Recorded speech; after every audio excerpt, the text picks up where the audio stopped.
Hi කොහොමද ඔයාලට? අද මම ඔයාලට බෙදා ගන්නවා ගෙදරදී පහසුවෙන් කොහොමද බටු මුච් එකක් හදාගන්නේ කියලා. ඉතින් ඒක හැමෝම දන්නවා ඇති. ඒක මම මේ විදිහට තමයි හදන්නේ. මුලින්ම තාච්චියක් ලිපේ තියලා ඒක තෙල් රත් වුණාට පස්සේ හොඳට අපි බටු ටික බෙද ගන්න ඕනි රන්වන් පාට වෙනකම්.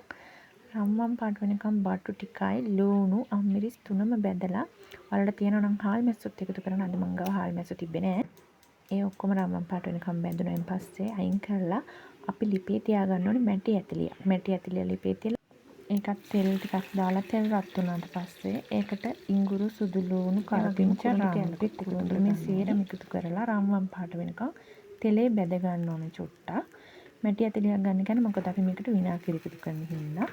ඒ නිසා මැටි ඇතිලියක් තමයි පාවිච්චි කරන්න ඕනේ. ඊට පස්සේ අපි මේකට පහේ ටික එකතු කරනවා. මම මුලින්ම කහ තේ හැඳි කාලක් වගේ දාලා හොඳට තෙල් එකත් එක්ක කවලම් කරනවා.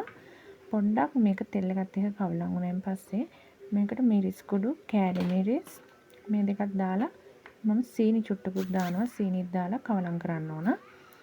ඒ දෙකම තෙලේ බැදුනන් පස්සේ කලයක පොඩ්ඩක් වෙනස් වෙගෙන යනකොට තමයි සීනි එකතු කරන්නේ මම.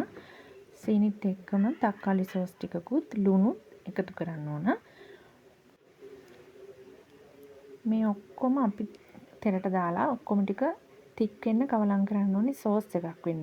සෝස් එකක් වගේ වෙනකන් තමයි කවලම් කරන්න ඕනේ. දැන් ඔයගොල්ලන්ට පේනවා ඇති මේකේ කලර් එක චුට්ටක් චේන්ජ් වෙගෙන එනවා. ඒ වෙනකොට තමයි අපි තක්කාලි සෝස් එක එකතු කරන්න ඕනේ. මම තක්කාලි සෝස් චුට්ටක් වැඩි කරලා දානවා. මොකද මේක පැණි රසට තිබ්බොත් ගොඩක් රසයි. ඒක මම කිව්වා වගේ මේකට එකතු කරන්නේ අබ පේස්ට් එක විනාගිරි මික්ස් කරලා මේ දෙකත් හොඳට කවලම් කරලා සෝස් එකක් වෙනකන් චුට්ටක් බුබුලු දාගෙන යනකම් තියෙන්න ඕන.